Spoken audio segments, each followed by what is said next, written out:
매달 적지 않은 생활비를 서은채는 시어머니에게 무려 5년 동안이나 보냈다. 돌아온 것은 수고했다는 말 한마디가 아니라 온 가족이 모인 자리에서 시어머니가 동서의 손을 덥석 잡으며 내가 맏며느리보다 훨씬 효부다라고 한 칭찬이었다. 은채가 정말로 그 돈을 끊어버렸을 때 비로소 알게 되었다. 그 돈은 매달 시어머니를 위해 쓰인 것이 아니었다는 사실을. 자, 그 돈이 대체 어디로 흘러갔는지 한번 확인해보자. 이야기가 시작되기 전에 구독과 좋아요, 그리고 지금 어디서 이 이야기를 듣고 계신지 댓글로 남겨주세요. 반갑게 인사드리겠습니다. 자, 이제 이야기 시작하겠습니다. 펄펄 끓는 콩기름이 손등에 튀었을 때 나는 움찔할 힘조차 남아있지 않았다. 추석 전날 서울에는 여전히 꾸물꾸물한 가을비가 내리고 있었고 오래된 아파트 안에는 가시지 않는 퀴퀴한 곰팡내와 매캐한 기름 냄새가 찌들어 있었다. 나는 거실의 차가운 강화마루 바닥에 무릎을 꿇고 앉아 있었다. 내 앞에는 커다란 검은색 전기 그릴 팬이 놓여 있었다. 팬 위에서는 동태전이 버터와 콩기름이 뒤섞인 끓는 기름 속에서 요란하게 지글거리는 소리를 냈다. 허리를 굽힌 지 벌써 4시간째. 척추는 마치 녹슨 쇠못에 단단히 박힌 듯 했고 숨을 쉴 때마다 길고 묵직한 통증이 밀려왔다. 나는 기계적으로 나무젓가락을 움직여 계란물을 듬뿍 묻힌 동태살을 집어 펄펄 끓는 기름통에 넣었다. 기름이 사방으로 튀어올랐고 그중 뜨거운 기름 방울 하나가 어제 갓대어 붉게 부어오른 내 오른팔 손목 위로 정확히 떨어졌다. 뼛속까지 파고드는 고통이 신경 말단을 타고 뇌로 직행했지만 나는 그저 어금니를 꽉 깨물었을 뿐 눈 깜짝 하나 하지 않았다. 내가 단 1초라도 손을 멈추면 소파에 앉아 텔레비전을 보던 시어머니가 고개를 돌려 겉으로는 걱정하는 척하지만 실제로는 트집을 잡으려는 그 앙칼진 눈빛으로 나를 위아래로 훑어볼 것이라는 걸 너무나도 잘 알고 있었기 때문이다. 이에, 은채야. 불이 너무 센 거 아니니? 전 색깔이 거무튀튀해지면 제사상에 올리기 얼마나 볼품없어 보이겠어. 시어머니의 목소리가 텔레비전에서 흘러나오는 시끌벅적한 예능 프로그램 소리를 뚫고 날아왔다. 시어머니 특유의 그 끈적끈적하고 가식적인 웃음기가 섞인 목소리였다. 나는 숨을 깊게 들이마시며 목구멍까지 치밀어 오르는 씁쓸함과 피로감을 억지로 꿀꺽 삼켰다. 나는 뒤돌아보지 않은 채 그저 고개를 살짝 숙이며 낮고 차분한 목소리로 대답했다. 네, 어머니. 알겠습니다. 주의할게요. 강정훈과 결혼한 지도 벌써 5년째였다. 5년 전 첫 추석 때도 나는 똑같은 자리에서 똑같이 무릎을 꿇고 앉아 있었다. 새로운 가족에 대한 부푼 기대를 안고 나는 현금이 두둑하게 든 두꺼운 흰 봉투를 두 손으로 공손히 시어머니께 내밀었었다. 내 월급 통장에 고스란히 남아있던 한 달치 여윳돈이었다. 그때 나는 시어머니의 주름진 얼굴을 순진하게 바라보며 세상에서 가장 진심 어린 말투로 말했다. 어머니, 앞으로 매달 고정적으로 생활비를 보내드릴게요. 평생 고생하셨으니 이제 이 돈으로 맛있는 것도 사드시고 건강도 챙기세요. 나는 시어머니가 눈이 보이지 않을 정도로 활짝 웃으시던 그 모습을 아직도 똑똑히 기억한다. 그 주 주말 시어머니는 내 손을 이끌고 평소 다니시던 동네 교회로 갔다. 꽃무늬 원피스를 입고 자잘하게 파마를 한 교회 권사님과 집사님들 앞에서 시어머니는 일부러 목소리를 8톤이나 높여가며 큰며느리가 얼마나 철이 들고 교양 있는지 자랑해 댔다. 요새 젊은 애들 중에 우리 은채처럼 매달 꼬박꼬박 시어머니한테 생활비 갖다 바치는 애가 어디 있냐면서 말이다. 그때의 나는 교회의 어둑한 조명 아래 서서 사람들의 혀를 내두르는 칭찬을 들으며 마음속으로 멍청하게도 일말의 뿌듯함마저 느꼈었다. 나는 내가 가정의 화목과 어른의 인정을 돈으로 샀다고 착각했다. 하지만 내가 몰랐던 것은 그것이 효심의 시작 따위가 아니라 철저하게 계산된 영원히 끝나지 않는 수혈 파이프라인이었다는 사실이다. 현관문이 전자 도어록이 갑자기 삐삐삐삐 하는 다급한 소리를 냈다. 이어서 경쾌한 하이힐 굽소리와 함께 현관문이 활짝 열렸다. 고급스러운 향수 냄새를 머금은 차가운 공기가 기름 냄새로 가득 찬 거실로 순식간에 밀려 들어와 내 주변을 맴돌던 역겨운 생선 비린내를 조금이나마 흩어버렸다. 수정이었다. 시동생 강태호와 결혼한 언제나 머리부터 발끝까지 화려하게 빛나는 내 동서. 동서는 무려 2시간이나 지각했다. 한국의 맏며느리 도리상, 명절 제사 준비는 집안 여자들이 함께 나누어 하는 것이 당연했다. 하지만 지난 5년 동안 수정은 매번 완벽하고도 다양한 핑계를 대며 지각을 일삼았다. 오늘은 서울 교통이 너무 막혀서, 어제는 태호 씨 위가 안 좋아서, 재작년에는 신세계백화점에 예약해둔 선물 세트를 찾으러 가야 해서. 나는 동서가 먼지 한 톨 묻지 않은 베이지색 하이힐을 벗고 아직 물방울이 뚝뚝 떨어지는 투명한 비닐우산을 현관 구석에 아무렇게나 툭 던지는 모습을 지켜보았다. 동서는 오늘 재단이 아주 잘된 실크 셔츠를 입고 있었고 머리는 완벽한 웨이브를 그리고 있었으며 얼굴에는 절대 미움받지 않을 그 달콤하고 순진무구한 미소를 띠고 있었다. 어머님, 어머나, 밖엔 비가 어찌나 쏟아지는지 길이 너무 막혀서 개미 한 마리 지나갈 틈도 없더라고요. 수정이 애교 섞인 콧소리를 내며 손에 들고 있던 신세계백화점의 황금색 로고가 박힌 종이 쇼핑백에서 물방울이 맺힌 투명한 플라스틱 컵을 꺼냈다. 동서는 사뿐사뿐한 걸음으로 소파로 다가가 그 얼음이 동동 뜬 아이스 바닐라 라떼를 시어머니 손에 쥐어주었다. 어머님, 이거 어머님이 제일 좋아하시는 그 카페 커피예요. 제가 30분이나 줄 서서 사왔잖아요. 제사 준비하시느라 너무 힘드셨죠? 얼른 시원한 거 드시고 피로 좀 푸세요. 시어머니 얼굴의 주름이 순식간에 활짝 핀 국화꽃처럼 펴졌다. 시어머니는 두 손으로 그 차가운 플라스틱 컵을 받아 들고는 아이고 우리 수정이가 어쩜 이렇게 싹싹할까? 밖에 비도 이렇게 많이 오는데 이 늙은이 생각해서 사오고 하며 연신입이 마르도록 칭찬을 해댔다. 그러고는 곧바로 시어머니의 곁눈질이 바닥에 무릎을 꿇은 채 온몸에 기름때를 뒤집어 쓰고 땀에 젖은 머리카락이 이마에 들러붙어 있는 나를 향해 싸늘하게 내리꽂혔다. 시어머니는 거실 전체에 다 들리도록 일부러 목소리를 크게 높여 혀를 끌짓하며 한숨을 쉬었다. 에휴, 사람이 이래서 정성이 있어야지. 누구처럼 매달 통장에 차가운 숫자 몇 개 찍어 보내는 것만 알지 살가운 말 한마디 할 줄 모르는 사람도 있는데 말이야. 돈 좀 준다고 자기가 뭐라도 된 줄 알고 만날 죽상만 하고 있으니 네 집 제사 지내러 왔나? 내 손이 흠칫 떨렸다. 나무젓가락이 그릴팬 가장자리를 긁으며 끼익하는 날카로운 비명을 질렀다.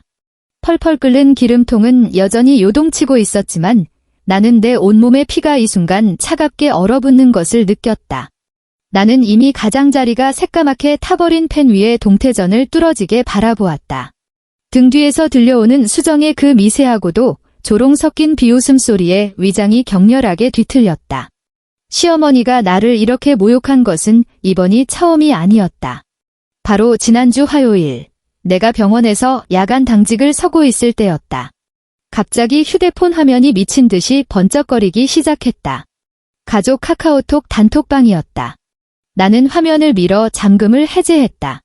어두운 당직실 안에서 뿜어져 나오는 눈부신 하얀 불빛이 유난히 도드라져 보였다. 화면에는 10여 장의 사진이 연속으로 올라왔다. 사진 속 배경은 우리 집 양문형 냉장고 안이었다.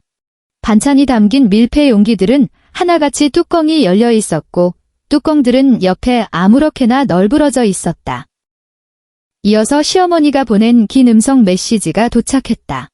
나는 휴대폰을 귀에 바짝 가져다 댔고 수화기 너머로 시어머니의 날카로운 목소리가 흘러나왔다.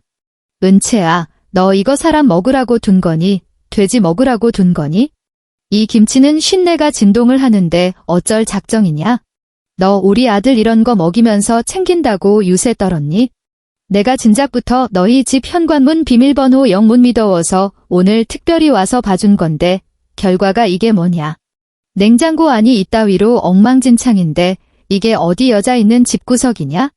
시어머니는 우리 집 비밀번호를 누르고 내가 전혀 모르는 사이에 마치 심판관이라도 된 것처럼 내 사적인 공간에 침입했다. 내 냉장고를 엉망으로 뒤집어 놓고는 그 모든 것을 가족 단톡방에 공개적으로 까발린 것이다. 그리고 그 음성 메시지 바로 밑에는 수정이 보낸 입을 가리고 웃는 이모티콘과 함께 가벼운 메시지가 하나 덧붙여져 있었다. 어머나 어머님, 형님이 워낙 바쁘시잖아요. 집안일 할 시간이 어디 있으시겠어요. 어머님이 넓은 마음으로 이해해 주세요.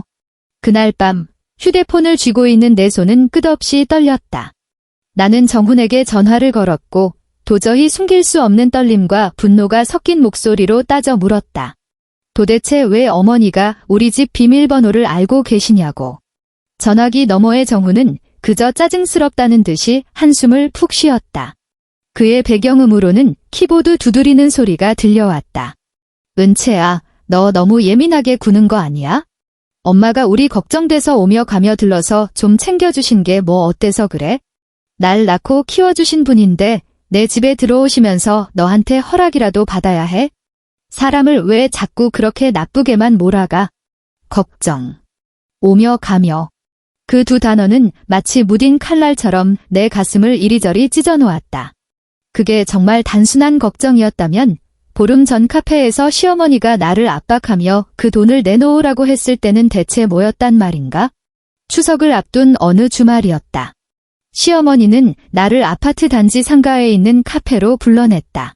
시어머니 앞에는 얼음물이 한 잔 놓여 있었고 유리잔 벽에 맺힌 물방울이 미끄러져 내려와 테이블 위로 작은 물웅덩이를 만들고 있었다. 시어머니는 은색 롱스푼으로 잔 속의 얼음을 천천히 휘저었다. 얼음이 유리에 부딪히며 쨍그랑거리는 맑은 소리를 냈다. 시어머니는 나를 쳐다보지도 않은 채 잔 속의 소용돌이만 응시하며 마치 오늘 날씨를 이야기하듯 아주 평온한 말투로 입을 열었다. 태혼의 치킨집이 요새 장사를 좀 넓혀보려고 하잖니? 걔가 영업하러 돌아다니는데 언제까지 그 똥차 같은 중고차를 몰고 다니게 할 수는 없지 않겠어? 남들이 무시한단 말이다. 시어머니가 마침내 고개를 들었다. 그 탁하지만 교활한 눈빛이 나를 옴짝달싹 못하게 올감했다. 내가 큰형수로서 체면치레는 좀 해야지 않겠니? 태호가 정훈이 하나밖에 없는 친동생인데 말이다. 나는 목구멍이 무언가에 꽉 막힌 듯한 기분이 들었다. 나는 무릎 위에 올려둔 오랜 집안일로 거칠어진 내 두 손을 내려다보았다. 손톱 주변에는 어제 설거지를 하다 생긴 거스러미가 여전히 남아있었다. 어머니, 저희 지금 전셋집 만기가 다가오고 있어서 집주인이 전세 보증금을 올려달라고 했어요. 저희 수중에 정말 남는 돈이 없어요. 내 목소리는 아주 낮았고 거의 애원하는 듯한 떨림이 묻어났다. 시어머니의 안색이 순식간에 험악해졌다. 시어머니는 숟가락을 테이블 위로 쾅 소리가 나게 내던졌다. 날카로운 타열음이 울렸다. 돈. 내 눈엔 돈밖에 안 보이니? 내가 그 병원에서 받는 월급은 거쳐먹는 거냐? 우리 수정이 좀 봐라. 걘 한 번도 나한테 돈 문제로 속 썩인 적이 없어. 엊그제는 자기가 먼저 태호 차 바꾸는데 돈 모자라지 않냐고 묻더라. 넌 명색이 맏며느리라는 애가 그만한 배포도 없니? 또 수정이었다. 언제나 결점 하나 없이 완벽한 수정이. 나는 숨이 가빠지는 것을 느꼈다. 심장이 흉곽안에서 갈비뼈를 부술듯이 격렬하게 뛰고 있었다. 나는 나를 질책하는 시어머니의 얼굴을 바라보다가 결국 백기를 들고 말았다. 나는 휴대폰을 꺼내 모바일 뱅킹 앱을 켰다. 화면에 찍힌 계속해서 줄어들고 있는 잔액 숫자를 바라보며 떨리는 손가락으로 이체 비밀번호를 눌렀다. 화면에 지체 성공이라는 글자가 떠오른 순간 나는 깊고 무거운 무력감이 나를 완전히 집어삼키는 것을 느꼈다. 그리고 나를 철저하게 각성시킨 것은 3일 전 딸아이가 열병을 앓았던 그 밤이었다. 그날 새벽, 딸아이의 체온이 갑자기 39.8도까지 치솟았다. 체온계에서 삐삐거리는 날카로운 경고음이 울렸고 화면에는 붉은 빛이 번쩍였다. 나는 불덩이처럼 뜨거운 몸으로 연신경련을 일으키는 딸아이를 안고 응급실로 뛰어들어갔다. 코를 찌르는 소독약 냄새, 창백한 형광등 불빛, 간호사의 무심하면서도 다급한 재촉 소리가 뒤엉켜나는 거의 미쳐버릴 것만 같았다. 보호자분, 먼저 수납 창구로 가셔서 입원 보증금이랑 종합 혈액검사 비용부터 결제해 주세요. 나는 수납 창구 앞에 서서 허둥지둥 모바일 뱅킹 앱을 열었다. 하지만 내 시선이 화면에 뜬 출금 가능 잔액 숫자에 머무는 순간 내 머릿속은 순식간에 새하얘졌다. 어떻게 돈이 이것밖에 없을 수가 있지? 나는 믿을 수가 없어서 새로 고침을 하고 또 했지만 그 초라하기 짝이 없는 숫자는 화면에 고집스럽게 머물러 있었다. 나는 병원의 차가운 복도 구석에 쪼그려 앉아 미친 사람처럼 지난 몇 년간의 가계부와 이체 내역을 뒤지기 시작했다. 한 건 또 한 건 매달 하늘이 두 쪽 나도 빠져나간 거액의 생활비. 명절과 기념일마다 추가로 들인 용돈. 시어머니의 계절별 옷값. 태호의 자동차 구매 찬조금. 매번 가족 외식 때마다 긁었던 내 카드 결제 내역. 나는 우리가 미래를 위해 열심히 돈을 모으고 있다고 철석같이 믿었다. 하지만 내가 지난 5년 동안 먹고 싶은 것 안 먹고 입고 싶은 것 안 입으며 새 코트 한 벌조차 아까워 참아왔던 그 인내가 정작 이 집안에서는 내 아이가 갑자기 아파서 병원에 왔을 때 병원비조차 벌벌 떨며 계산하게 만들었다는 사실을 뼈저리게 깨달았다. 정훈은 30분이나 지나서야 병원에 도착했다. 그의 몸에서는 옅은 담배 냄새와 싸구려 박하사탕 냄새가 섞여났다. 그는 내 창백한 얼굴을 보며 미간을 잔뜩 찌푸렸다. 나는 그의 옷소매를 꽉 움켜쥐었다. 내 목소리는 나조차도 알아듣기 힘들 정도로 심하게 떨리고 있었다. 정훈 씨, 우리 매달 어머님께 드리는 생활비 반으로 줄이면 안 될까? 적어도 전세 보증금 다 모을 때까지만, 우리 아이 병원비 다 낼 때까지만이라도. 정훈의 몸이 뻣뻣하게 굳었다. 그는 천천히 고개를 돌려 지극히 낯설고 심지어 혐오감마저 서린 눈빛으로 나를 쳐다보았다. 복도의 하얀 형광등 불빛이 그의 얼굴을 비추며 그의 그림자를 길게 늘어뜨렸다. 그는 한참을 침묵하더니 극도로 억눌려 있으면서도 비난이 가득 찬 말투로 내게 되물었다. 서은채, 너 지금 나더러운 친척들한테 불효자식이라고 손가락질 받으라는 거야? 그 순간 나는 울지 않았다. 원래대로라면 미친 듯이 오열하며 그에게 악을 쓰고 따져 물었어야 했다. 하지만 나는 그러지 않았다. 나는 그저 분노로 미세하게 일그러진 그의 얼굴을 조용히 바라보았다. 내 심장 속에서 언제나 팽팽하게 당겨져 있던 현모양처라는 이름의 끈이 바로 그 순간 경쾌한 소리를 내며 툭 끊어지는 것을 느꼈다. 그것은 실망감이 아니었다. 아주 차갑고 지극히 맑은 각성이었다. 나는 마침내 깨달았다. 이 집구석에서 나는 단 한 번도 큰며느리였던 적이 없었고 아내였던 적도 없었다. 나는 그저 하나의 도구였고 지칠 줄 모르는 현금 인출기였으며 다른 가정의 체면을 위해 끊임없이 피를 공급하는 수혈 파이프라인에 불과했다. 팬 위에서 다시 한번 기름방울이 튀어오르는 소리가 내 정신을 현실로 획 끌어당겼다. 거실에서는 여전히 시어머니와 수정의 웃음소리가 귀를 찔렀다. 수정은 소파에 앉아 화려한 프렌치 네일아트를 한 손가락으로 가볍게 휴대폰 화면을 쓸어 넘기고 있었다. 어머나, 어머님. 이 원피스 예쁘지 않아요? 다음 달에 태호 씨랑 제주도 놀러 갈 때 입으려고요. 수정의 목소리는 소름이 돋을 정도로 달콤하고 끈적거렸다. 제주도. 내 손가락이 나무젓가락을 꽉 움켜쥐었다. 너무 세게 쥔 나머지 손가락 관절이 하얗게 질려버렸다. 5년이다. 결혼한 지 5년 동안 정훈은 단 한 번도 나와 단둘이 여행을 간 적이 없었다. 내가 조심스럽게 바다라도 보러 가자고 말을 꺼낼 때마다 그는 피곤하고 어쩔 수 없다는 표정으로 나를 보며 말했다. 은채야, 엄마 혼자 집에 계시면 얼마나 외로우시겠어.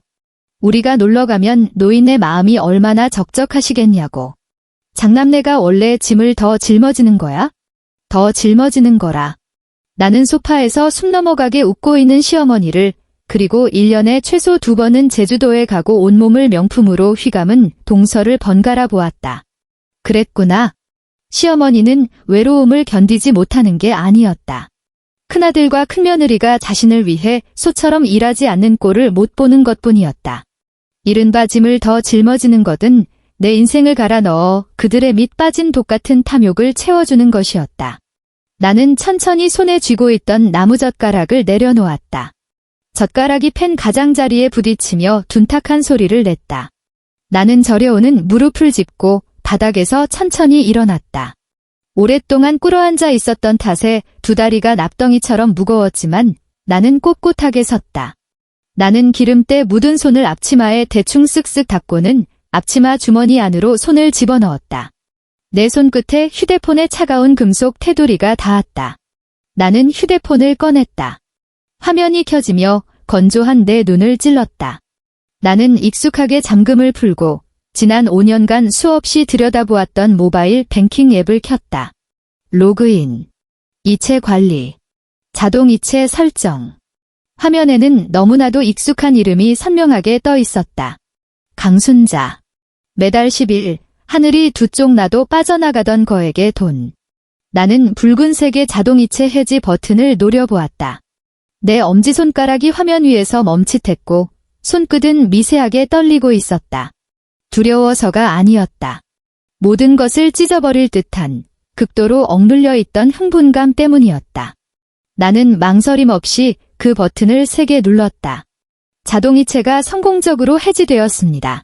시스템이 띄운 회색 알림창이 화면에 2초 정도 머물렀다가 서서히 사라졌다. 나는 숨을 깊게 들이마시고 휴대폰을 다시 주머니에 넣었다. 나는 뒤돌아서서 소파에 앉은 두 사람을 쳐다보았다. 텔레비전 소리는 여전히 컸지만 내 귀에는 온 세상이 숨을 죽인 듯 고요해졌다. 어머니. 내 목소리는 크지 않았지만 비정상적일 만큼 또렷하고 차분했으며 심지어 모골이 송연해질 정도로 싸늘한 냉기마저 서려 있었다. 시어머니 얼굴에 웃음기가 순식간에 얼어붙었다. 시어머니는 고개를 돌려 어리둥절한 표정으로 나를 보았다. 늘 고분고분하던 며느리가 왜 갑자기 이런 말투로 자신에게 말을 거는지 전혀 이해하지 못하는 눈치였다. 수정도 휴대폰을 넘기던 손을 멈추고 고개를 들었다. 정교하게 아이라인을 그린 그녀의 두 눈에 당혹감이 스쳤다. 나는 소파 앞으로 한 걸음 다가갔다. 한 걸음을 내디딜 때마다 나를 짓누르던 무거운 족쇄가 산산조각 나는 기분이었다. 나는 시어머니의 눈을 똑바로 쳐다보며 입꼬리를 극도로 차갑게 끌어올렸다. 동서가 저렇게 효심이 깊고 싹싹해서 신세계 백화점 선물 세트도 척척 사오고 비싼 바닐라 라떼도 척척 대접하는데 나는 잠시 말을 멈추고 서서히 굳어가는 수정의 얼굴로 시선을 천천히 옮겼다. 그럼 앞으로 매달 어머님 생활비는 우리 동서가 내면 되겠네요? 공기가 그 순간 완전히 얼어붙었다. 텔레비전에서는 여전히 시끌벅적한 예능 프로그램이 방송되고 있었지만 거실의 죽은 듯한 정적은 숨통을 조여왔다. 시어머니는 눈을 동그랗게 뜨고 입술을 미세하게 떨었다. 자기 귀를 의심하는 듯했다. 수정의 안색은 순식간에 새하얗게 질렸고 그녀는 무의식적으로 몸을 뒤로 움츠렸다. 그녀의 손에 들려있던 백화점 로고가 박힌 쇼핑백이 바닥으로 툭 떨어지며 바스락거리는 소리를 냈다. 바로 그때 식탁에 앉아 고개를 숙인 채 휴대폰만 들여다보던 정훈이 벌떡 일어났다. 그는 성큼성큼 내 곁으로 다가와 내 손목을 거칠게 낚아챘다. 그의 힘은 엄청났다. 손가락이 쇠집게처럼 내 살을 파고들어 나는 아픔에 숨을 들이켰다. 서은채, 너 미쳤어. 내가 지금 무슨 소리를 짓거리는지 알아? 당장 엄마한테 사과해. 정훈이 목소리를 짓누르며 이빨 사이로 말을 쥐어짜냈다. 그의 눈빛에는 공포와 분노가 가득했다. 그것은 그가 허울 좋은 체면을 유지하기 위해 쓰던 가면이 찢겨나간 뒤의 발악이었다. 나는 고개를 숙여 나를 꽉 쥐고 있는 그의 손을 내려다보았다. 그의 손등에는 핏줄이 툭 붉어져 있었고 힘을 준 탓에 손톱은 하얗게 질려 있었다. 나는 갑자기 참을 수 없는 구역질을 느꼈다. 나는 온 힘을 다해 팔을 세게 뿌리치며 그의 손을 매몰차게 쳐냈다. 내 몸에 손대지 마. 나는 그를 차갑게 쏘아보았다. 지옥 밑바닥에서 끌어올린 듯한 서늘한 목소리였다. 그날 밤의 가족 식사가 어떻게 끝났는지는 기억나지 않는다. 시어머니의 날카로운 욕설, 수정의 가식적인 울음소리, 그리고 친척들이 수군거리며 나를 비난하던 소리만 귓가에 맴돌 뿐이다. 나는 그들을 무시한 채 기름때가 잔뜩 묻은 앞치마를 조용히 벗어 엉망이 된 부엌 바닥에 팽개치고는 뒤도 돌아보지 않고 그 숨막히는 아파트를 빠져나왔다. 집으로 돌아왔을 때는 이미 늦은 밤이었다. 창밖의 빗줄기는 더욱 거세져 빗물이 유리창을 미친 듯이 때리며 신경을 긁는 소리를 내고 있었다. 거실에는 불을 켜지 않았다. 창밖에서 스며들어오는 어스름한 가로등 불빛만이 방 안의 가구들을 길고 기괴한 그림자로 늘어뜨리고 있었다. 정훈이 내 뒤를 따라 들어왔다. 그는 신발도 갈아 신지 않은 채 거실 한가운데로 걸어 들어와 신경질적으로 넥타이를 거칠게 풀어헤쳤다. 너 오늘 도대체 무슨 바람이 분 거야? 친척들 다 보는 앞에서 내 체면은 어떻게 하라고? 엄마 체면은 또 어떻게 하고? 텅 빈 거실에 그의 목소리가 메아리 쳤다. 특유의 그 오만한 질책이 가득 담긴 목소리였다. 나는 불을 켜지 않았다. 나는 소파로 다가가 앉아 두 손을 무릎 위에 깍지 낀 채 어둠 속에서 조용히 그를 응시했다. 정훈 씨, 나는 낮게 그의 이름을 불렀다. 그는 흠칫 놀란 듯 했다. 내가 이렇게 차분할 줄은 예상치 못한 모양이었다. 지난 5년 동안 내가 매달 어머님께 보냈던 그 생활비 도대체 어디로 간 거야? 나는 한 글자 한 글자 또박또박 물었다. 내 입에서 나오는 모든 단어가 마치 차가운 수수용 메스처럼 그 썩어 문드러진 거짓말들을 정밀하게 도려내는 것 같았다. 정훈의 몸이 눈에 띄게 굳어졌다. 그는 짜증스럽게 머리를 극적이며 시선을 피했고 내 눈을 똑바로 쳐다보지 못했다. 그걸 왜 물어? 엄마한테 드린 돈이니까 당연히 엄마가 쓰셨겠지. 뭐 맛있는 것도 사드시고 병원도 가시고 딴 데 쓸 데가 어딨어. 그의 목소리에는 허세가 섞여 있었고 말의 속도는 평소보다 훨씬 빨랐다. 나는 차갑게 코웃음을 쳤다. 나는 휴대폰을 꺼내 화면 밝기를 최대로 높인 다음 오늘 오후에 은행에서 직접 발급받아 꼼꼼히 대조해본 거래 내역 PDF 파일을 그의 카카오톡으로 곧바로 전송했다. 띠링.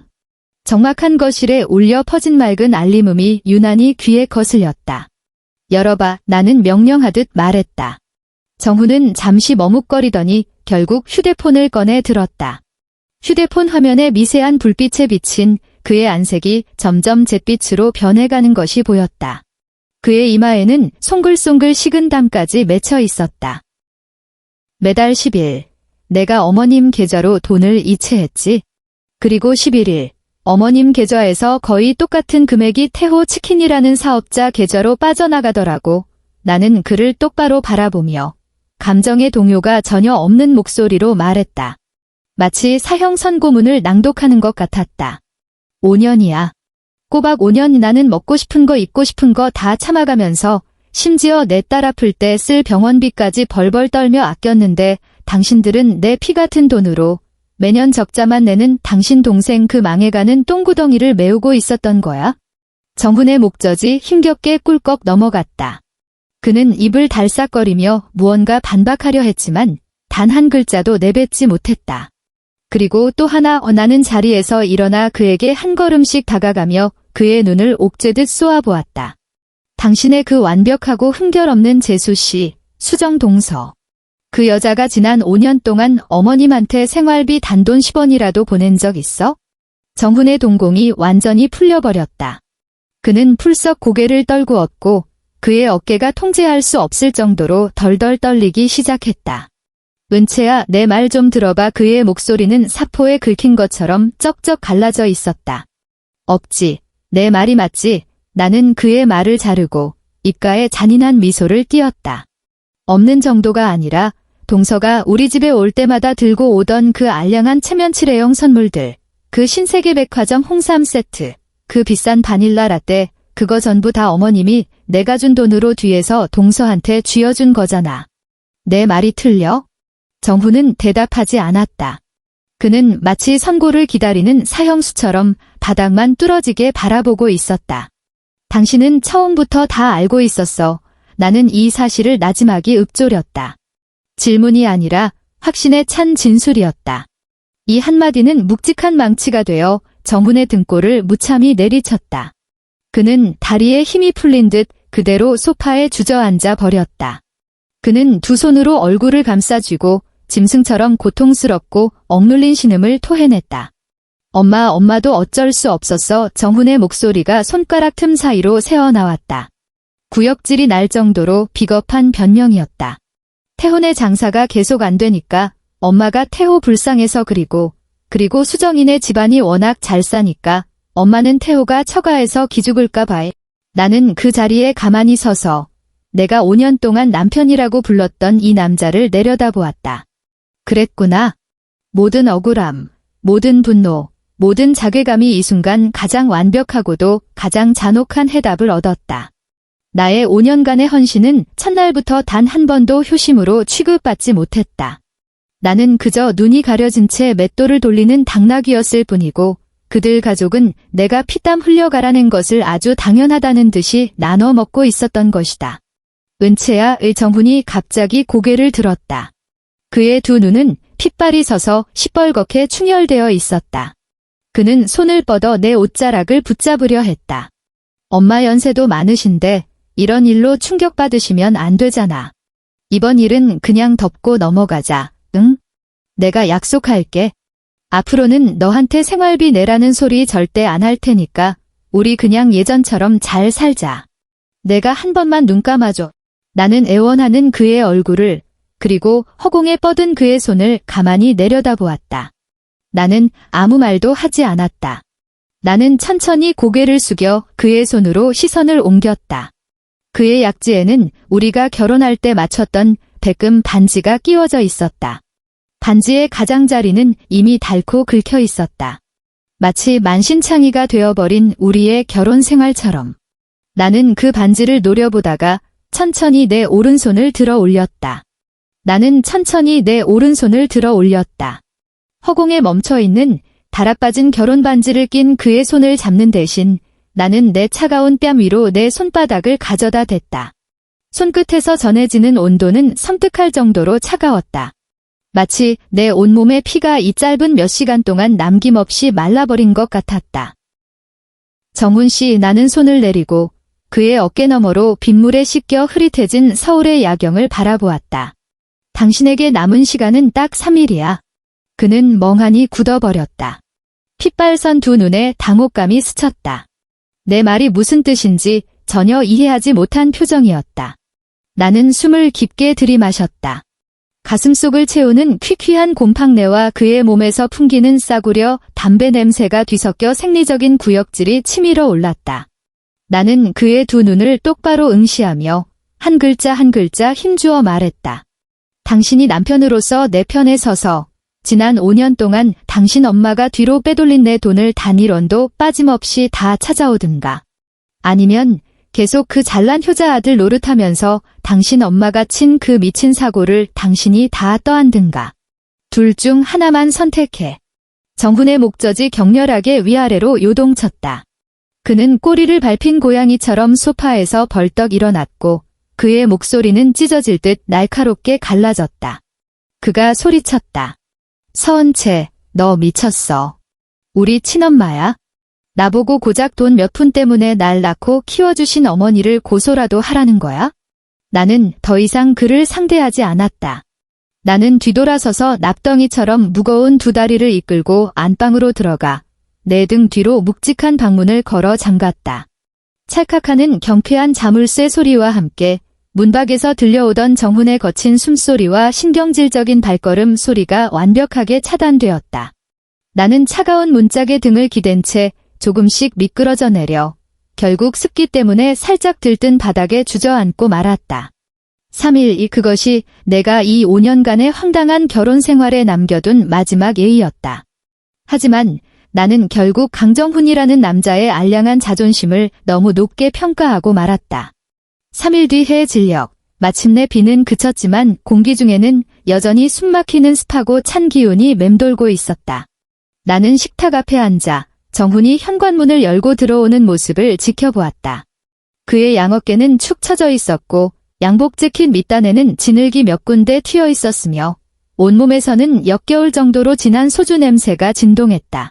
그는 신발도 벗지 않은 채 곧장 식탁 앞으로 다가와 두 손으로 식탁 위를 짚고 나를 내려다보았다. 그의 시선은 이리저리 흔들리며 내 눈을 똑바로 쳐다보지 못했지만 그의 입에서 튀어나온 말은 마치 녹슨 톱처럼 내 신경을 이리저리 썰어댔다. 엄마 만나고 왔어. 그의 목소리는 쉬어 있었고 될 대로 되라는 식의 체념이 묻어났다. 엄마가 그러시더라. 그건 자기 돈이라고. 자기 계좌에 들어왔으니 자기 돈이래? 자기가 어떻게 쓰든 누구한테 주든 자기 마음이라고. 그리고 엄마가 묻더라. 서은채, 내가 이 집안을 아주 쑥대밭으로 만들 작정이냐고. 나는 그를 조용히 쳐다보았다. 술기운에 벌겋게 달아올랐지만 특유의 비겁함 때문에 극도로 일그러져 있는 그의 얼굴을 바라보았다. 5년 전 우리가 돈을 아끼기 위해 경기도에 햇빛조차 들지 않는 반지하방에 새들어 살았을 때도 딱 이런 축축한 저녁이었다. 그는 퇴근길에 편의점에서 데워온 즉석 미역국 2개를 손에 들고 돌아왔다. 그는 내 앞에 국을 내려놓고는 찬물 설거지 탓에 꽁꽁 얼어 붉어진 내 손을 꼭 쥐며 눈시울을 붉힌 채 말했었다. 은채야, 지금은 널 고생시키지만 내가 맹세할게. 앞으로는 통유리창이 있는 아파트에 살게 해줄게. 절대 내 눈에 눈물 나는 일 없게 할게. 그런데 지금 나를 절대 고생시키지 않겠다던 그 남자가 우리가 뼈 빠지게 전세 보증금을 모아 간신히 얻은 이 전셋집에 서서 자기 어머니의 그 강도 같은 논리를 내세우며 나더러 이 피눈물 나는 억울함을 꾹 삼키라고 아주 당당하게 요구하고 있었다. 은채야, 정훈이 길게 한숨을 쉬었다. 그의 말투에는 놀랍게도 나를 탓하는 기색마저 서려 있었다. 엄마 연세도 많으시고 몸도 성치 않으신데 내가 굳이 노인네랑 그렇게 기싸움을 해야겠어? 그 돈 그냥 엄마한테 효도한 셈 치자. 돈이야 앞으로 우리가 또 천천히 벌면 되잖아. 나는 갑자기 웃음이 터졌다. 처음에는 그저 입꼬리만 살짝 당겨졌을 뿐인데 갈수록 웃음소리가 커져 텅 빈 거실에 쩌렁쩌렁 울려 퍼졌고 내 고막마저 웅웅거리며 아파올 지경이었다. 정훈은 내 웃음소리에 기겁하며 뒤로 2걸음 물러섰다. 그는 나를 완전히 낯선 미친 사람 보듯 의심과 두려움이 가득한 눈으로 바라보았다. 그는 내가 왜 웃는지 전혀 몰랐다. 나는 나 자신을 비웃고 있었다. 지난 72시간 동안 남편이라는 이름의 이 생물체에게 아직도 한 가닥 우스꽝스러운 환상을 품고 있었던 나를 말이다. 내 머릿속 깊은 곳에서 줄곧 팽팽하게 당겨져 있던 그 끈은 마침내 이 순간 그의 효도한 셈치자는 그 말과 함께 완벽하게 끊어져 버렸고 바닥에 흩어진 차가운 잿더미로 변해버렸다. 다음 날 오전에 나는 단차를 내고 서울중앙지방법지는 검은색 정장 차림이었고 손에는 이미 식어버린 아메리카노 한 잔을 들고 있었다. 나는 두툼한 서류 봉투를 선배 앞으로 밀어주었다. 봉투가 원목 테이블 위를 스치며 거친 마찰음을 냈다. 그것은 어제 늦은 밤 정훈이 잠든 틈을 타 은행 홈페이지에서 한 건 한 건 다운로드해 인쇄한 지난 5년간의 전체 거래 내역서였다. 서류의 가장자리마다 내가 너무 세게 쥐어 구겨진 자국이 남아있었다. 선배는 커피잔을 내려놓고 주머니에서 빨간색 마커펜을 꺼냈다. 그녀의 길고 가는 손가락이 코를 찌르는 잉크 냄새를 풍기는 A4 용지들을 넘기기 시작했다. 카페 안에서는 부드러운 재즈 음악이 흐르고 있었고 창밖으로는 바쁘게 걷는 직장인들이 보였다. 하지만 나는 마치 완벽한 진공 상태의 유리관 안에 갇혀 있는 것 같았다. 아무런 소리도 들리지 않았고 오직 선배의 펜 끝이 그어내리는 그 눈부시게 붉은 선들만 뚫어지게 응시할 뿐이었다. 지난 5년간 부양료 명목으로 입금된 자금 중 80% 이상이 48시간 이내에 태호 치킨이라는 사업자 계좌로 2차 이체되었어 선배의 목소리는 정밀한 기계처럼 냉철했지만 한마디 한마디가 내 척추뼈를 때려 박는 듯했다. 이건 법적으로 특정 목적으로 증여된 자금을 위약하고 유용한 것에 해당해. 우리는 반환 청구를 할 수 있어? 나는 멍하니 고개를 끄덕였다. 내 시선은 선배가 빨간 펜으로 동그라미를 쳐둔 기록 중 한 페이지에 머물렀다. 그건 1년 전 10월 12일의 기록이었다. 그날 나는 막 시어머니에게 그달의 생활비로 꼬박 100만 원을 이체했었다. 그런데 바로 다음 날 오후 2시 시어머니의 계좌에서 45만 원이 결제되었고 결제처에는 신세계백화점 강남점이라는 글자가 선명하게 찍혀 있었다. 내 숨이 턱 막혔다. 위장에서 격렬한 경련이 일었고 신물이 식도를 타고 훅 치밀어 올랐다. 나는 아랫입술을 꽉 깨물었다. 옅은 피 맛이 느껴질 때까지. 내가 어떻게 그날을 잊을 수 있을까? 그날은 수정의 생일이었다. 바로 그날 저녁 가족 모임에서 수정의 목에는 눈에 띄는 샤넬 로고가 박힌 새 캐시미어 머플러가 둘러져 있었다.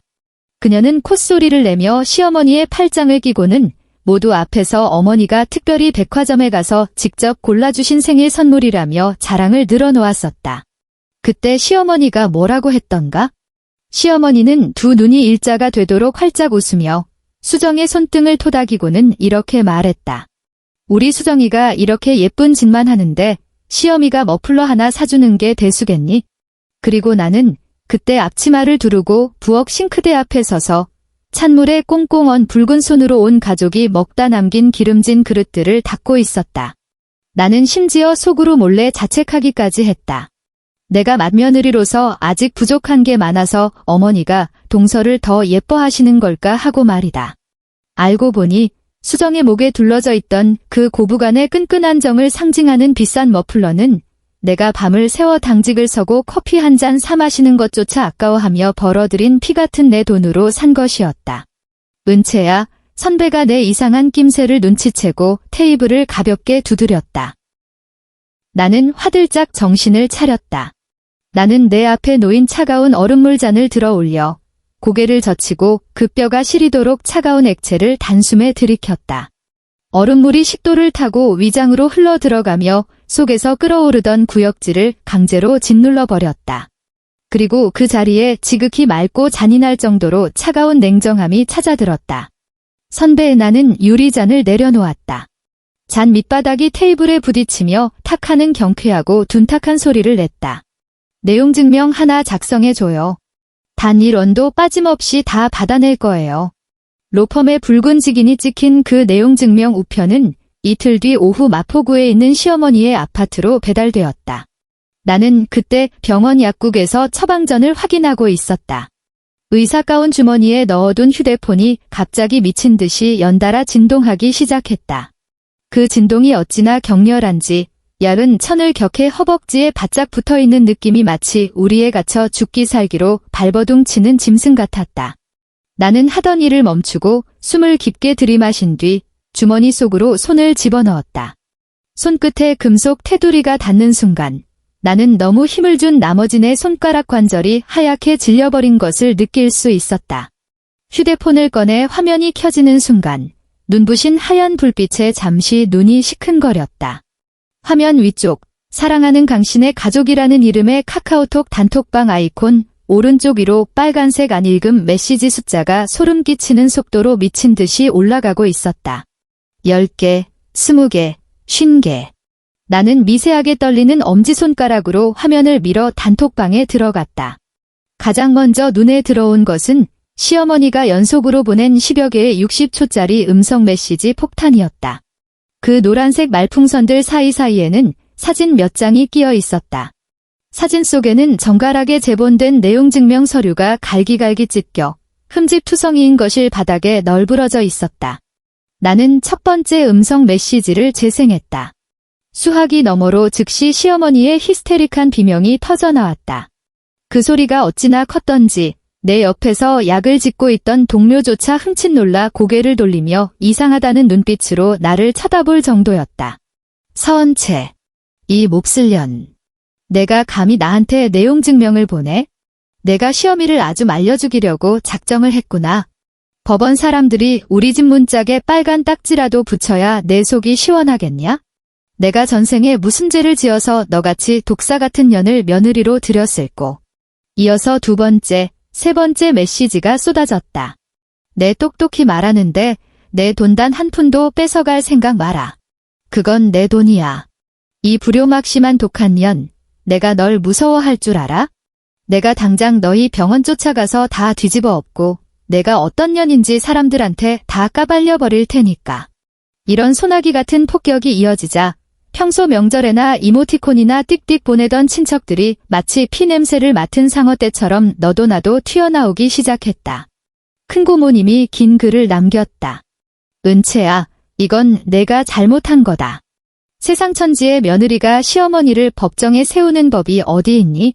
내가 이래서야 앞으로 친척들 얼굴을 어떻게 보려고 그러니? 작은아버님이 그 뒤를 이었다. 정훈이는 어디 있냐? 정훈이 너 마누라 단속을 어떻게 하는 거냐? 내 어미가 저렇게 당하게 내버려 둘 거냐? 정말 꼴싸납구나. 그리고 결정적인 순간에는 항상 죽은 척 숨어있던 수정이 이번에는 웬일로 한마디를 보탰다. 형님, 어머님이 형님 때문에 혈압이 오르셔서 자리에 누우셨잖아요. 저희한테 아무리 불만이 있으셔도 어른 건강을 가지고 이러시는 건 아니죠. 화면 위로 쏟아지는 그 정의롭고 당당한 비난들, 도덕적 우월감에 빠져내리는 심판들을 보며 나는 화가 나지도 않았고 심지어 억울함조차 느껴지지 않았다. 그저 이 상황이 헛웃음이 날 만큼 어이가 없었을 뿐이다. 바로 그때 화면 상단에 정훈의 전화가 걸려왔다는 알림이 떴다. 나는 통화 버튼을 눌렀다. 내가 입을 떼기도 전에 수화기 너머로 정훈의 포효에 가까운 고함이 들려왔다. 배경음으로 자동차 경적 소리가 날카롭게 울리는 것을 보니 분명 엄마 집으로 차를 몰고 가는 중인 듯 했다. 서은채, 너 당장 내용 증명 취소해. 너 진짜 우리 집안을 다 박살내야 직성이 풀리겠어. 그의 목소리는 극도의 분노와 공포로 격렬하게 떨리고 있었다. 나는 휴대폰을 들고 약국 밖 아무도 없는 계단실로 걸어갔다. 복도 끝 창문이 반쯤 열려 있었고 으스스한 가을바람이 불어와 바닥에 떨어진 낙엽 몇 잎을 흩날렸다. 나는 그저 내 것을 되찾으려는 것뿐이야. 나는 수화기에 대고 차분하게 말했다. 내 목소리는 텅 빈 계단실 안에서 유난히 또렷하게 울렸다. 내 것. 내가 우리 집안에 시집 왔으면 내 돈도 우리 집안 돈이야. 정훈은 그 부드럽고 점잖은 척하던 가면을 완전히 찢어버리고 가장 흉측한 민낯을 드러냈다. 내 똑똑히 경고하는데 서은채. 너 당장 소송 취하하고 엄마한테 무릎 꿇고 빌지 않으면 우리 이혼이야. 재산 분할로 단돈 10원도 가져갈 생각 꿈에도 하지 마. 이혼. 그 단어가 그의 입에서 튀어나올 때 거기에는 오만방자한 적선과 협박이 묻어 있었다. 그는 그 두 글자면 지난 5년간 그랬던 것처럼 아주 손쉽게 나에게 다시 족쇄를 채우고 바닥에 무릎 꿇고 콧물 눈물 흘려가며 용서를 구하게 만들 수 있을 거라 착각하고 있었다. 나는 창밖의 잿빛 하늘을 바라보며 입꼬리를 천천히 차갑게 끌어올렸다. 좋아, 나는 나지막이 말했다. 이혼해. 하지만 도장 찍기 전에 계산부터 확실하게 끝내자고. 나는 그가 반응할 틈도 주지 않고 그대로 전화를 끊어버렸다. 계단실은 다시 죽은 듯한 정적에 휩싸였다. 나는 차가운 타일벽에 기대어 휴대폰 사진첩을 열었다. 거기에는 내가 어젯밤에 새로 만들어둔 숨긴 폴더가 있었고 그 안에는 정성껏 자르고 중요한 부분에 빨간 밑줄까지 쳐둔 30장이 넘는 은행 거래 내역 캡처본이 가지런히 정리되어 있었다. 나는 여전히 새 메시지가 쏟아지고 있는 그 가족 단톡방을 다시 열었다. 큰고모님은 여전히 현모양처가 되는 법을 길게 늘어놓으며 훈계하고 있었고 수정은 계속해서 우는 이모티콘을 보내고 있었다. 나는 숨을 깊게 들이마시고 화면 위로 손가락을 빠르게 움직였다. 자판을 두드릴 때마다 관짝에 데모들 하나씩 박아 넣는 기분이었다. 나는 감정적인 불평불만은 단 한 줄도 쓰지 않았다. 그저 가장 차갑고 한국의 장유유서에 완벽하게 들어맞는 깍듯한 존댓말로 문장을 써 내려갔다. 어머님께서 억울해하시고 집안 어르신들께서도 제가 불효를 저질렀다고 생각하시니 오해가 없도록 맏며느리로서 지난 5년간 집안 재정의 실제 흐름을 온 가족에게 투명하게 공개하는 것이 도리라 생각합니다. 어르신들 모두 확인해 주시길 바랍니다. 전송. 곧이어 나는 사진첩을 열어 그 30장이 넘는 캡처 사진들을 모두 선택한 뒤 일말의 망설임도 없이 원본 화질로 전송 버튼을 눌렀다. 화면은 순식간에 너무나도 선명한 이체 기록들로 가득 채워졌다. 첫 번째 사진. 내가 매달 10일 하늘이 두 쪽 나도 어머님 계좌로 입금했던 거액의 생활비 내역. 두 번째 사진. 바로 다음 날인 11일. 어머님 계좌에서 태호 치킨 계좌로 빠져나간 동일한 금액의 거래 내역. 꼬박 5년 동안 끊임없이 마치 피를 빨아먹는 거머리처럼 이어져 있었다. 세 번째 사진. 내가 특별히 빨간색 형광펜 기능으로 동그라미를 쳐둔 사진이었다. 1년 전 10월 12일, 즉 수정의 생일 하루 전날 어머님 계좌에서 신세계백화점 강남점 명의로 결제된 45만 원의 소비 기록. 이 사진 아래에 나는 짧은 설명을 덧붙였다. 제가 알기로 동서인 수정은 지난 5년간 어머님께 단 한 번도 부양료를 지급한 적이 없습니다. 그리고 동서가 그토록 자랑하던 그 번듯한 선물들의 자금 출처는 바로 어르신들께서 말씀하시는 저 불효막심한 며느리가 피땀 흘려 모아들인 생활비였습니다. 마지막으로 나는 마지막 캡처 사진을 보냈다. 그것은 법원 홈페이지에서 다운로드한 사해행위 및 재산은닉에 관한 법률 조항 설명문이었다. 메시지 전송을 마친 후 나는 화면을 뚫어지게 노려보았다. 단톡방 화면 옆에 안 읽은 사람 숫자가 1에서 순식간에 5로 다시 15로 바뀌더니 마침내 숫자가 완전히 사라졌다. 22명의 온 가족이 전부 접속해 있었다. 1초 전까지만 해도 미친 듯이 알림이 울리며 비난이 쏟아지던 단톡방은 이 순간 숨막히는 죽음의 정적 속으로 빠져들었다. 그 고요함은 할 말이 없어서가 아니라 움직일 수 없는 명백한 증거 앞에서 모두가 뺨을 세게 얻어맞은 듯 숨소리조차 내기 두려워하는 경악의 침묵이었다. 나는 화면을 보며 그들의 지금 표정조차 상상할 수 있었다. 큰고모님은 휴대폰을 든 손을 허공에 멈춘 채 얼어붙었을 것이고 작은아버님은 무한함에 헛기침을 해댔을 것이며 방금 전까지 불쌍한 척 연기하던 수정은 아마 지금쯤 새하얗게 질린 얼굴로 소파에서 용수철처럼 튀어올랐을 것이다. 1분이 지났다. 2분이 지났다. 아무도 대답하지 않았다. 갑자기 화면에 회색 시스템 알림이 떴다. 큰고모님이 메시지를 삭제했습니다. 곧이어 마치 도미노가 무너지듯 연쇄 반응이 일어났다. 작은아버님이 메시지를 삭제했습니다. 수정님이 메시지를 삭제했습니다. 방금 전까지 도덕적 우월감에 취해 나에게 사회적 사형 선고를 내리던 친척들은 지금 이 순간 허둥지둥 필사적으로 자신들이 남긴 흔적을 지워대고 있었다. 그들은 겁을 먹은 것이다. 나를 안쓰러워해서가 아니라 증거가 너무나도 명백한 이 끔찍하게 수치스러운 돈 문제에 자신들이 휘말릴까 봐 두려웠던 것이다. 나는 끊임없이 사라지는 채팅 기록들을 지켜보다가 천천히 휴대폰 화면을 껐다. 계단실은 아주 추웠지만 나는 내 마음속 깊은 곳에서 태어나 처음 느껴보는 뜨거운 열기가 솟아오르는 것을 느꼈다. 그것은 승리의 기쁨이 아니었다. 내 몸에 들러붙어 있던 그 썩은 살점을 마침내 뿌리째 뽑아내고 비록 피투성이가 되었을지언정 비로소 다시 태어난 듯한 짜릿한 해방감이었다. 가족이라는 이름으로 포장되었던 이 막장 드라마는 완벽한 증거 앞에서 마침내 그 가장 추악하고도 진실한 밑바닥을 드러냈다. 3개월 뒤, 서울의 겨울을 알리는 첫눈이 내렸다. 여의도의 고층 빌딩 숲 사이로 흩날리는 눈송이들이 이 차가운 도시에 가식적인 순백의 옷을 입혀주었다. 나는 로펌의 넓고 환한 회의실에 앉아 있었다. 난방이 아주 빵빵하게 틀어져 있어 살짝 더울 지경이었다. 내 옆에 앉은 선배는 눈앞에 놓인 두꺼운 법률 서류 더미를 정리하고 있었다. 긴 테이블 맞은편에 앉아있는 사람은 정훈과 그의 대리인 변호사였다. 정훈은 몰라보게 야위어 있었다. 원래는 제법 잘 맞았던 양복이 지금은 헐렁하게 몸에 걸쳐져 있었고 눈 밑에는 짙은 다크서클이 가득했다.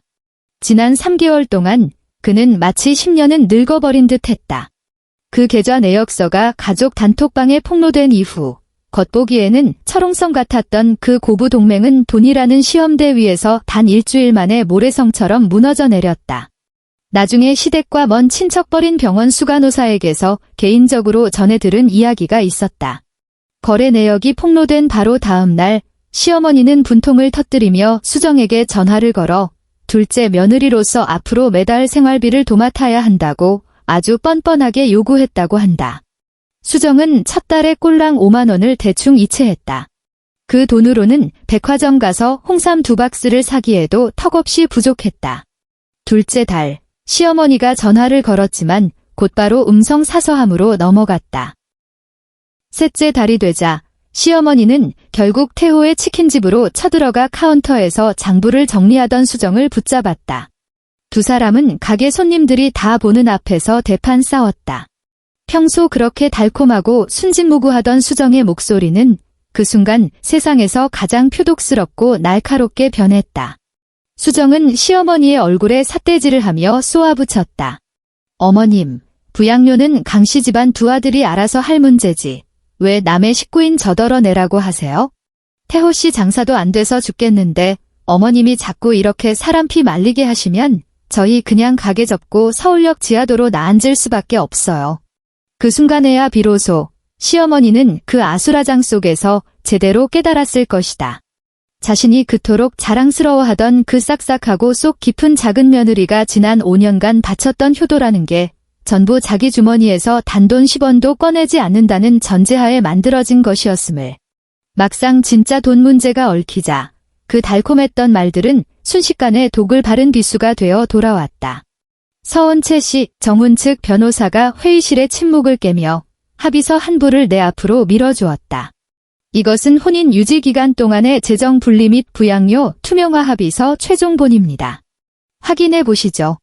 나는 정훈을 쳐다보지 않고 그저 고개를 숙여 잉크 냄새가 풍기는 서류를 넘겼다.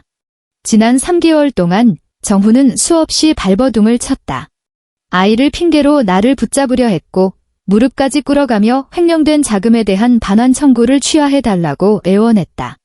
하지만 나는 끝까지 뜻을 굽히지 않았다. 결국 선배의 아주 강경한 법적 조치 끝에 우리는 이 합의에 도달했다. 결혼 생활은 당분간 유지하기로 했다. 딸아이에게는 아직 서류상의 아빠가 필요했기 때문이다. 하지만 오늘부터 이 가정의 재정은 완벽하게 분리된다.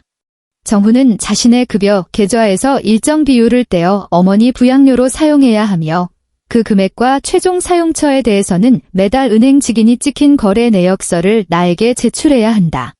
그는 이제 더 이상 내 피땀 어린 돈으로 그 끝을 모르는 탐욕스러운 본가를 먹여 살릴 수 없게 되었다.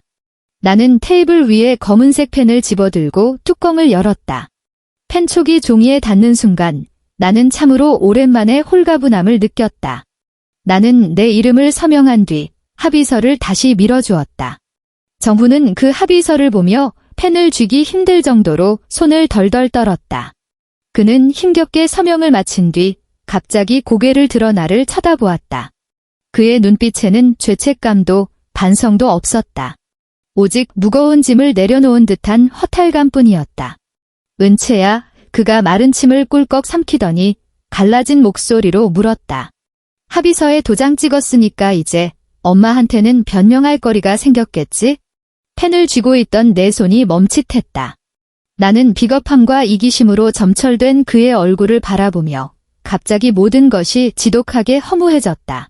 결국 이토록 많은 상처를 헤집고 밑바닥까지 보여주었음에도 그가 처음부터 끝까지 걱정했던 것은 오로지 자기 엄마한테 어떻게 변명할 것인가 뿐이었다. 그는 영원히 엄마 치맛자락 뒤에 숨어 그 어떤 책임도 지려 하지 않는 덩치 큰 갓난아기일 뿐이었다. 나는 그에게 대답하지 않았다. 나는 자리에서 일어나 내 몫의 합의서를 가방에 챙겨 넣고 선배에게 가볍게 목례를 한 뒤 일말의 미련도 없이 뒤돌아 회의실을 걸어 나왔다. 로펌의 유리문을 밀고 나서는 순간 차가운 공기가 얼굴을 때렸지만 나는 숨을 깊게 들이마셨다. 숨쉬기조차 날아갈 듯 편안했다. 그 주 주말 오후 나는 딸아이를 데리고 여의도에 있는 한 베이킹 클래스를 찾았다. 이곳은 내가 꼬박 3년 전부터 눈여겨보던 곳이었다. 예전 같았으면 토요일마다 양손 무겁게 식재료를 바리바리 싸들고 지옥철에 시달리며 마포구의 그 낡은 아파트로 가서 시어머니의 김치를 담그고 청소를 하고 온 가족의 주말 식사를 준비해야 했다. 나는 언제나 기름 냄새와 주방 세제 거품 속에 갇혀있는 존재였다. 하지만 오늘은 5년 만에 처음으로 맞이하는 온전한 나만의 주말이었다. 베이킹 클래스 안에는 버터와 바닐라의 달콤한 향이 가득했다. 커다란 통유리창을 넘어 들어온 햇살이 조리대 위로 내려앉아 눈부시게 따스했다. 딸아이는 자그마한 하얀 앞치마를 두르고 있었고 콧등에는 밀가루가 살짝 묻어 있었다. 아이는 오동통한 고사리 손으로 반죽을 꾹꾹 힘주어 주무르고 있었다. 엄마, 아이가 갑자기 신이 나서 소리치더니 자기 손으로 삐뚤빼뚤 형체를 알 수 없게 빚어놓은 반죽을 번쩍 들어 올려 마치 보물이라도 주듯 내 앞치마 주머니에 쏙 집어넣었다. 이거 엄마 선물이야. 엄마 고생했어요. 나는 흠칫 놀라 주머니 속에 든 그 우스꽝스러운 반죽 덩어리를 내려다보았다. 코끝이 찡해지며 뜨거운 무언가가 눈시울로 왈칵 밀려왔지만 나는 꾹 참고 눈물을 흘리지 않았다. 나는 그 반죽을 조심스럽게 꺼내어 깨끗한 나무 도마 위에 올려놓았다. 모양은 볼품없고 가장자리도 울퉁불퉁했지만 도저히 그것을 다시 둥글게 뭉쳐버릴 수가 없었다. 그것은 나를 향한 그 어떤 계산도 섞이지 않은 가장 순수한 사랑이었다. 그리고 같은 시간, 도시 반대편의 그 낡은 아파트. 부엌의 조명은 어둑어둑했다. 시어머니는 혼자 덩그러니 싱크대 앞에 서 있었다. 눈앞에는 깍둑썰기한 무가 잔뜩 담긴 커다란 빨간 고무대야가 놓여 있었다. 예년 이맘때쯤이면 내가 잘 절인 배추 10여 포기를 싸들고 칼같이 이곳에 나타났을 것이다. 소금 무게를 재고 고춧가루 양념을 버무리고 김치통에 담는 것까지 시어머니는 손가락 하나 까딱할 필요가 없었다. 하지만 지금 시어머니는 새빨간 고무장갑을 낀 채 서툰 손놀림으로 굵은 소금을 한 움큼 쥐어 무 위에 흩뿌리고 있었다. 휴대폰에 틀어놓은 유튜브 요리 레시피 영상을 3번이나 되감아 보았지만 대야 바닥에 흥건하게 고인 물을 보며 소금을 너무 많이 쳤다는 걸 직감했다. 이 깍두기는 필시 입에 대지도 못할 만큼 쓴맛이 날 것이다. 거실 소파 테이블 위에 놓인 휴대폰 화면이 갑자기 켜지며 띠링하는 경쾌한 알림음을 냈다. 시어머니는 황급히 고개를 돌렸다. 어느 친척이나 수정이가 안부라도 물은 줄 알고 눈빛에 신락 같은 희망이 스쳤다. 시어머니는 앞치마에 대충 손을 닦고 휴대폰을 집어들었다. 교회 권사님들 단톡방에 올라온 새 메시지였다.